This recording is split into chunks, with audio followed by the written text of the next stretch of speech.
Good evening and welcome to SoCal Prep Report. I'm Randy Rosenwald. I'll be joined by Tarek of the Daily News momentarily. Can you believe it? The high school football season is over. We're going to showcase all the state championship games that involve Southern California teams. And one of those teams, Laguna Hills, the Hawks won the state championship in their division. We're going to talk to their head coach, John Lester, and his brilliant running back, Troy Leigber, in a few minutes. But Tarek, it's over. The football season is done, and we had the expected team win the number one division, the open division. Of course, that's St. John Bosco. I just realized after a full fall of shows that Yoda is in my shot right here. I think I just realized that. I had to throw that out there. But Yoda looks good. Yeah, he does. Yeah, you know, we all knew that when Mater Dei and St. John Bosco played in that Rose Bowl, that was, you know, they called the de facto state championship. And I think I turned that game on, and they were up 35-0 at halftime, if I'm not mistaken. So, yeah, St. John Bosco, I think we all knew the outcome of that one, and kudos to Coach Jason Negro. Yeah, they knocked off Sarah. We're going to look at some highlights from this game as well. I mean, this was really a showcase game for Southern California football. There's the final score, 45-0. Cam Jones, 2 touchdowns. You're going to see him in our highlight package. He wears number 20. And St. John Bosco wins the national championship with this victory. You see the short touchdown run there by Jones, the first of the 2. Here's another scamper for Cam. They're just a terrific football team. I'll tell you this much. I had an interesting conversation this past week. What St. John Bosco, if they want to, I think they should be allowed to play one more game for a national championship. But the CIF doesn't allow that. And I think pending on some TV rights and maybe a certain network, I think it would not be far-fetched to see the Open Division State Championship champion in California end up playing in like a national championship game. So be on the lookout for something like that in the next couple of years. Yeah, that last touchdown was to DeAndre Moore, number 3. 4 titles in 4 state championship games since 2013 for the Braves. All right, let's move ahead to our next state championship game and look at the result. San Marin over Granada Hills. Granada Hills had a great year. They won a Division I championship in the city section, but San Marin dominated. Yeah, this is one I watched on NFHS Network. I mean, it was torrential downpour. I think even the broadcast was kind of cutting in and out because the weather was so bad. But they certainly had an answer for Dijon and Daryl Stanley. It was Dijon Stanley first game not going over 100 yards rushing the whole year. But he did complete a pass. I think 2, technically. Oh, I didn't know he got a second one, right? Yeah, I think 2. 1 to Daryl and 1 to DJ Richmond. So, yeah, they had 2 completed passes, their first 2 of the whole year. But I think, they just ran into a buzzsaw. Long bus trip, bad weather, just a lot of things going wrong there, and a lot of turnovers in the first half. I think they were down 21-8 or something like that in the first half. Yeah, they were never really in it. Let's go to the 5A game. Orland goes undefeated. The Trojans 15-0, 20-7 over Shafter. You're going, why do you care about that game? That's a team from Chico against a team from Bakersfield, at least close to those areas. Well, you see it says heavy rain and mud. Let's hear from the coach, Gerald Perucci of Shafter. He's not a happy camper. The truth of the matter is, and I hope I'll look at all the cameras, it is a shame on the CIF that they allow a state championship game to be played on a field like this when you got Division I and II teams playing on turf. It is crap that you allow this stuff to happen.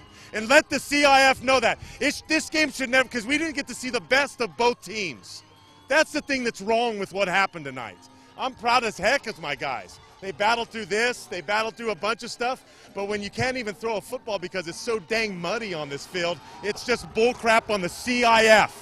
You guys in the CIF should know better than this bullcrap, because this is not what state championship games should be about, and you should be ashamed of yourself. Gerald's a little upset there, don't you think? Whoa, a little fired up. Hey, look, I get it. It's a whole... Do I agree with him? I think I got to think about that one a little bit more. But do I understand where he's coming from? Absolutely, right? He's got these young men that have done everything they've asked of him, right? And they have this great opportunity, and you'd think they could play at just a better venue, right? It's a state championship. That's like a basketball championship getting played on like asphalt. Like, why wouldn't it be in a nice gym where it can accommodate you? I understand where he's coming from, but at the same token, that other team had to play in the same elements and on the same field they did, and man, that's just where the game was, Coach. You got to win the game. I mean, that's the end of that. I don't agree with the coach. I agree with your last take. Yeah. Both teams are on the same field with the same conditions. All right, let's move ahead to 6A. Atascadero, a huge win here. It's a football team that was dominant down the stretch, and you can see what they did to San Gabriel, 41-0. Trey and Kane Cooks, the brothers, combined for 5 rushing touchdowns. Trey had 4 of the 5. That's the Greyhounds' first state championship.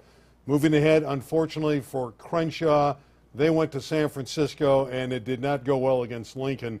Look at that, 437 yards rushing for Lincoln.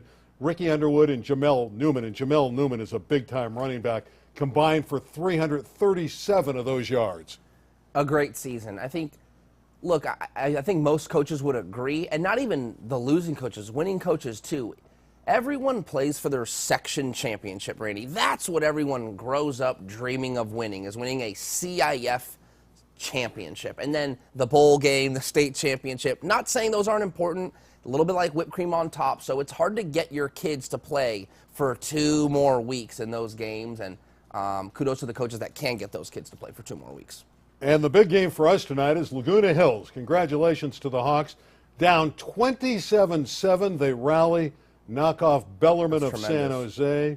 And Laguna Hills, Troy Leigber had the touchdown of 62 yards, which provided the margin of victory in a 15-1 season in the title. Yeah, that's fantastic. You know, great adversity to be shown, and great character. I mean, gosh, to be down in the last game of the year that big and find a way to figure it out. And kudos to the defense for holding the team to as many as they did so that the offense could catch up, and looking forward to hearing more from that game. Well, we're going to bring in the guys that really did the work here. Coach John Lester and his outstanding running back Troy Leigber. And again, 15 wins is a school record. The most prior was 13. Coach, first and foremost, and Troy as well, congratulations on the state title. It has to be a crowning achievement for your school. And first and foremost, how did you come from 27-7 down, Coach?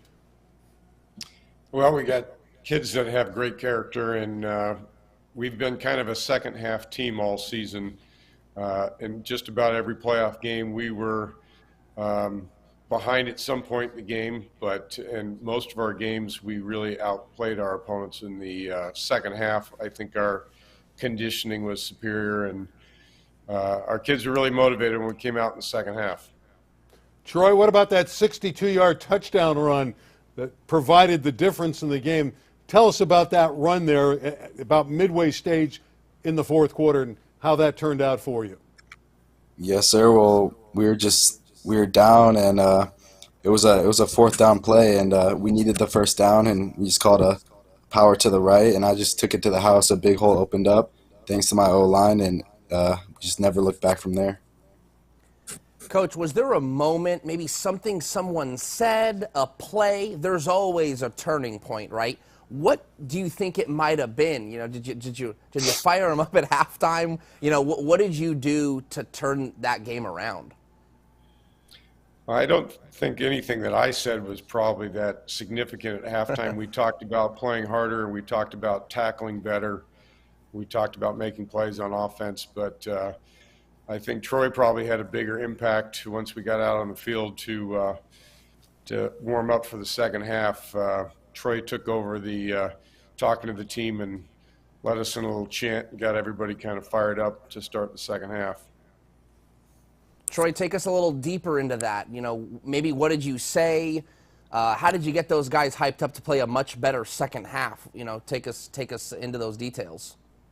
Yeah, well, I just let them know that the game wasn't over. We've been in that situation before, and we had the capabilities to come back. I mean, our defense, we just needed to play how we've been playing.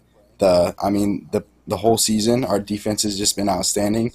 And as well as our offense, I just said that we got each other's backs, and that's all it came down to, was just knowing that we could win and just stiffening our backs and playing ball.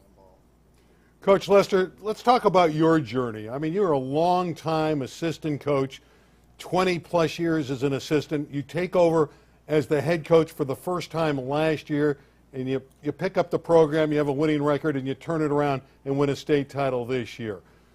How did it work for you, all those years of not being the top guy, to suddenly be thrust as the number one guy and have this much success? Well, I've been at Laguna Hills for 31 years, teaching and coaching there, and so I've worked for a lot of great head coaches.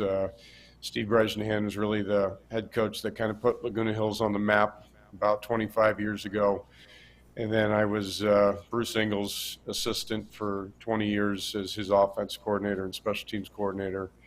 And over the years, I've spent a little bit of time at other schools. I was down at San Clemente as the offensive coordinator there.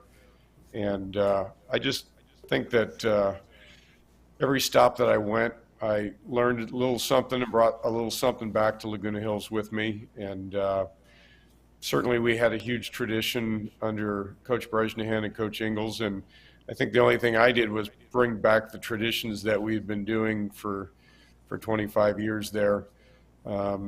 Probably the main tradition that I changed when we started a year and a half ago and we went into the weight room was we started every weight room session by doing 16 push-ups, which represented the 16 games you'd have to win to play in to win a state championship. Troy, I always ask an athlete this question. You know, you start out, I like the 16 push-ups, Coach, but you start out a season and you think, yeah, we want to win them all, but, it's not always realistic. You have your losses, you learn. At what point did you feel like, wait a minute, this team could do something real special? At what point did you feel that with this season? Well, I mean, I really believed in us from the beginning. I knew that we had the potential to be a great team, but I mean, once we really started winning games, and I mean, we're 6-0, 7-0. I just knew that we had the capabilities to take it all the way. Troy, also, again, you had a magnificent year. You scored 44 touchdowns, almost 2,700 yards, but you were injured last year. You hurt your shoulder. You had to rehab. How tough was that for you, and how confident were you going into the season that you were physically able to perform? Yeah, I mean, it was tough sitting out last year after only playing in 3 games. I mean, just sitting on the sideline watching my boys play, it was pretty tough. But I just got back into physical therapy, into the weight room, and I just kept grinding it because I knew that this season we had the potential, and eventually all the hard work paid off, and we took it all the way. Coach, my last question for you, just how proud are you of your team and what they've accomplished? Obviously, everything you set out for them, but maybe what to you are you most proud of them off the field? Well, it's a unique group, and we've had a lot of adversity with this team off the field over the last year and a half, and they've really stuck together through everything. They made huge strides. I've said this, I've run the weight room at Laguna Hills for a long time, and I've never seen a senior class work harder in the weight room than this group did. And I've always had a philosophy that you win championships in the squat rack, and this team certainly proved that this year. But they're a unique group of seniors, 23 seniors. They're a very tight-knit group. They love to spend time together, on and off the field, and I think that brotherhood really makes a difference. Troy, this week Air Force offered you. I know you told me that Army, Rice, a few other schools. I'm not going to ask you who you're going to go and play for, but what is going to be the deciding factor when you make your college choice to play football? Ultimately, I just want a place that I feel like I can play there and play early, and a place that I fit in, that has a good education that can set me up for the future, but mostly just a place where I like the people there, I like the coaches, and it's just a place where I'm a good fit for. Well, guys, congratulations on a phenomenal year.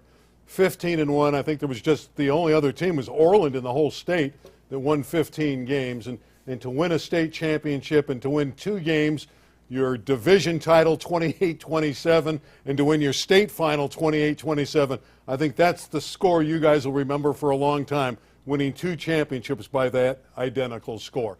Gentlemen, congratulations, continued success, and talk to you down the road. Thanks for coming by on SoCal Prep Report. Thank you. All right, that's a great story, Laguna Hills. 28-27. That could be a tattoo down the line. I'm not saying promoting the ink here, but that's a very ironic score to win 2 championships. Yeah, they beat Golden Valley 28-27 as well. That's right. Okay, yeah, that's really cool. Well, great program, and man, 15 wins in a season. That's pretty remarkable. Yeah, it's great. From a really cool story to a sad story. We lost a guest of ours. He was on not all that long ago, Peter Ackerman. Pete Ackerman, great softball coach at Oaks Christian. He passed away recently at the age of 77. And I know, Tarek, you were close to him. I mean, you did a lot of stories with him. I didn't know him as well as you did. And you really liked Pete. Yeah, Pete was not only a great coach, but just, man, his one-liners, his just dry humor, and he would always sit kind of like I am now, you know, with his arms crossed, his legs crossed, and he'd kind of like this in the dugout, or he'd be just outside the fence watching his team and the girls warm up, and he always had his legs crossed and observing, and then you'd come up and ask him a question, and he'd always have like some great one-liner with no smile, and you couldn't tell if he was serious or not, and then, you know, you'd start laughing. So, tough one for the community. Coached softball for, you know, more than 30 years, had over 600 wins, won 3 CIF titles. I mean, the guy had accolades upon accolades, and I know he also helped to start Oaks Christian, like the athletic program, was their first and only ever softball coach, stuff like that. So not only just an Oaks Christian legend, but like in the Conejo Valley out there, a really marquee figure. So he will be missed. And how does he go out? With a regional state championship. Right. He went 34-1 last year and won the regional state championship. We're going to miss you, Pete, and we wish your family well. And you know, it's a tough story. Sometimes we have to do stories like that in sports and in life. We're going to step out. We'll hear from our friends at Pacific Surfliner, and we'll come back right after this.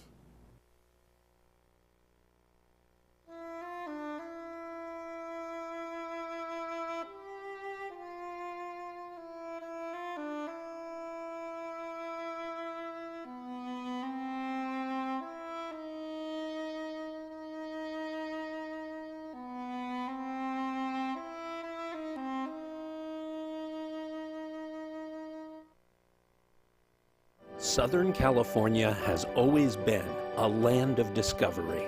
From historic gems, to iconic beaches, to top attractions. Let the Amtrak Pacific Surfliner be part of your journey as you explore more of the place we call home. Reconnect with the communities you love most, with the people you love most. Isn't it time you rediscovered Southern California? And welcome back to SoCal Prep Report. Time now to talk about some high school basketball. Our Pacific Surfliner top 10 for both the boys and the girls. We'll start with the ladies. And as always, I think they're going to be there all year long. Number 1 is going to be Sierra Canyon and Juju Watkins. They're a great player.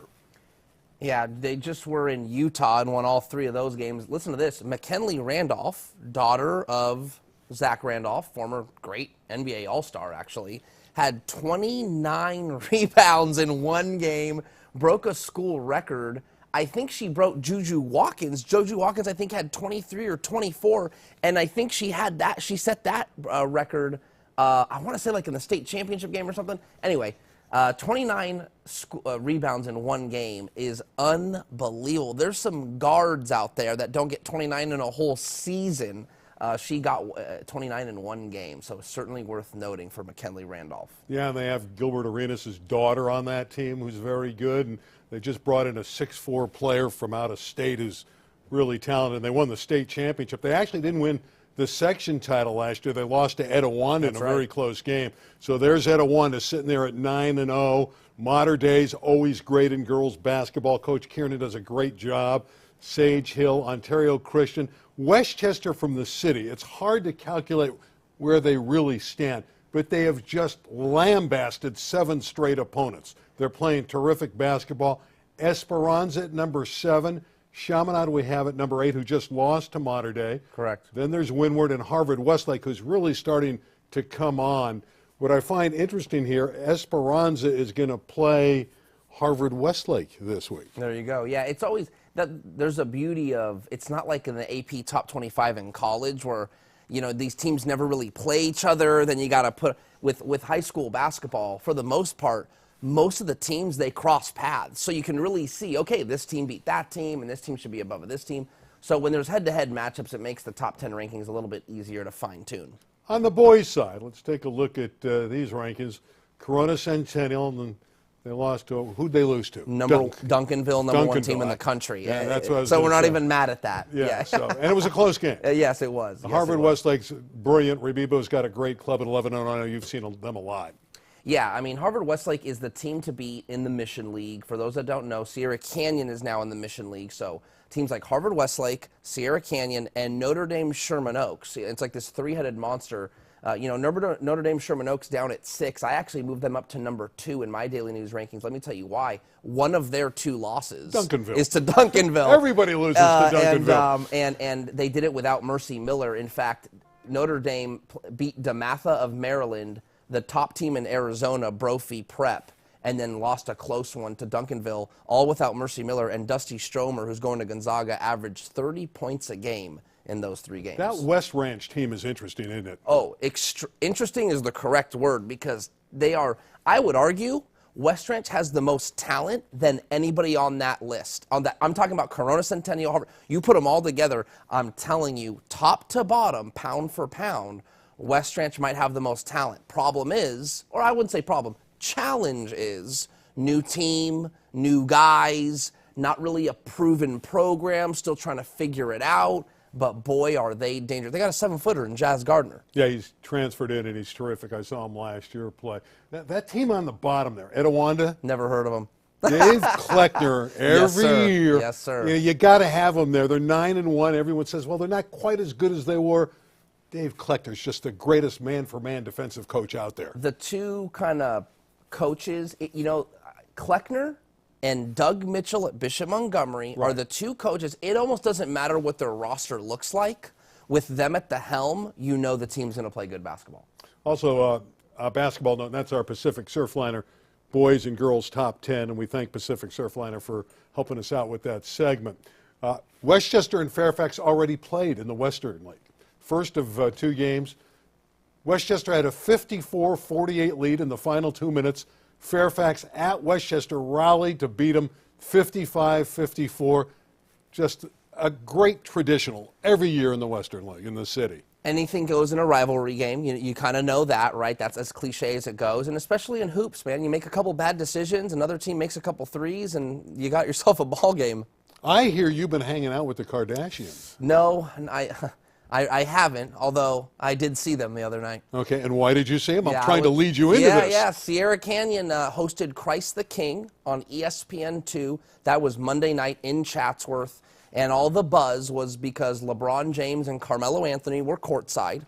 As we know, LeBron James' son, Bronny James, and Bryce James play for Sierra Canyon, but Carmelo Anthony's son, Kyan Anthony, plays for Christ the King. So, and to even take it even further, it's not just, oh, hey, the Suns are playing. 20 years ago, it marked the 20-year anniversary, if you want to call it that, of when Carmelo Anthony and LeBron James played each other in high school. And then here they were 20 years later watching their sons play. Sierra Canyon ended up winning, I believe, 62-51. Here's a great highlight. Does this look oddly familiar? That the one-handed tomahawk jam on a fast break, that's Bronny James. He ended with, I believe, 12 points, 6 rebounds, 3 assists. Great floor game. Isaiah Elohim had 17 points. Kyan Anthony, Carmelo Anthony's son, had 8 points. I will say this. ESPN did a great job at the end of the game. They had a sequence where they cut the LeBron highlights. I watched the game. Oh, okay. LeBron highlights married together with Bronny's highlights, and it was eerily similar, the type of shots they made. Yeah. Not just the basket, the threes, the dunks, the whole thing. That was a great job. Yeah. All right, speaking of great job, let's pick a favorite story for you this year in football. I'll give you mine, and then you go first. Okay, you want me to go first. My favorite story, man, it's a good question. I think I got to go with Rasmussen. You stole mine. Oh, is that yours? That's okay. Go with Bella. No, go with yours, and let me think a little bit more about mine. That's fair. Okay, Bella Rasmussen is the young lady that scored 2 touchdowns for Laguna Beach. Okay, so she became famous, first girl to score 2 touchdowns in a game. There she is, the smiling one. She ironically is doing an interview right now on ESPN. We tried to get her on, and she wanted to come on, but she's doing the ESPN interview. But we love her. But she's just signed. She's the first girl football player to ever sign an NIL deal. And she's doing it with a mental health group because she wanted to do work with a company. She wanted to be aligned with a company that did good things for people. That's the kind of person Bella is. And she's also going to play in a celebrity flag football game coming up at SoFi. What a year it's been for Bella. I think that's the top story. Yeah, no, that probably is the top story because it's not only just a great thing on the field, but obviously off the field. I remember talking to her about how she loves how little girls come up to her and want their autograph and picture. You know, she's a role model. Like, what else could you possibly want out of your student athletes? I want your favorite thing in football. Okay, I think I'm going to go Granada Hills and Dijon Stanley. I think that is a great story because Granada Hills hasn't had football success like it has since '87, I think, is when it won a city title. Bucky Brooks, a former NFL guy at the helm. Tom Harp kind of watching from the sidelines. And then not only that this is the school where John Elway, who's, known for throwing the pill through the air, and Granada Hills got all the way to the state championship and didn't complete one pass. Now, if that's not a good, ironic story, I don't know what is. So for me, and that one hit home because it's a daily news kind of coverage, San Fernando Valley area a story. And they did complete the 2 passes in that state final game. So they finally completed a pass. All right, it's time to reveal the fact that LA 36 and Pacific Surfliner are going to put together a nice 10-game sports package for you.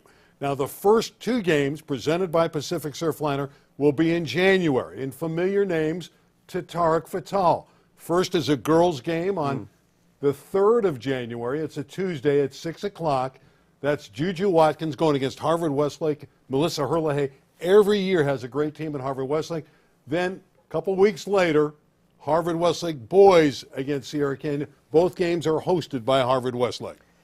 Yeah, these are 2 great Mission League matchups. Obviously the usual suspect for Sierra Canyon, as you alluded to, Juju Watkins and so on. But Harvard Westlake has 2 really good guards, Deanna Thompson and Jamie Yu. Okay, those are really good, fast, athletic, good scoring guards. That'll be a really fun matchup on the girls' side. And on the boys' side, oh boy, the showdown. I mean, Harvard Westlake, guys, is not only talented. Brady Dunlap, Jacob Huggins, Nick Kamenia, Trent Perry. I mean, the list goes on to these guys. But David Rabibo, that coach, has built such a great foundational program that it's just solid as a rock. And not only do they have talent, but they've got just the epitome of a team, and that is hard to beat on the hardwood. So as all the hype and hoopla about Sierra Canyon, but Harvard Westlake is the team to beat in the Mission League. That's just a glimpse into our Pacific Surfliner game of the week. 2 games in January. We're going to do a lot of different things. Might have some college in there. Going to have maybe a cheerleading championship, soccer, volleyball, not just basketball. It's going to be a great package, and we thank our friends at Pacific Surfliner. Well, this is our final show of the calendar year, so I'm going to have to say goodbye until next year to Tarek Fatal. We won't be back till January 12th, but what are you going to do? What's your holiday look like? You always ask me where I'm going to be on a Friday night. And no football this Friday night, but I will tell you where I am going. I'm leaving tomorrow morning. I will be in Columbus, Ohio. Saturday is Sierra Canyon is traveling to Columbus, Ohio to play St. Vincent St. Mary. So we'll see Bronny James take on his dad's alma mater for the 2nd time in Columbus. The first time he did it, he was a freshman. Now he's a senior. And he was the hero of the game. Correct, he was. He stole the ball. It had a layup. It was the go-ahead bucket. He ended up having 15 points, and they won the game 59-56. It was a close game in front of 14,000 people at Nationwide Arena. So we're expecting maybe even more people, just as many people, because not only is it Bronny, but he's a senior now. He's the leader. It's kind of his team. So he really is the marquee player as opposed to just his name as a freshman 4 years ago. Really exciting. That's where I'll be at this weekend. What about you, Randy? You got any plans? Well, I'm going out of town. Okay. Going out of town, visiting family. All right. Tarek, have a great holiday. Oh, man, you too. It's been a fun fall season, so to speak, and ready to get into basketball season in January, and then we'll head into baseball in the spring. It'll be fun. All right, everybody, you guys have a great holiday season. I want to thank our entire LA 36 crew. Larry and Gio here tonight have been phenomenal. A lot of our crew members are gone already. They're on holiday break, but Larry and Gio were great tonight. We want to thank them. We want to thank you for viewing SoCal Prep Report throughout the calendar year. We're going to be back in January, again on the 12th. And again, we also have that Pacific Surfliner basketball game at 6 o'clock on the 3rd of January. The girls of Harvard-Westlake hosting Sierra Canyon. For Tarek, I'm Randy. We'll see you next time, live at 9 o'clock, right here on SoCal Prep Report. Good night, everybody.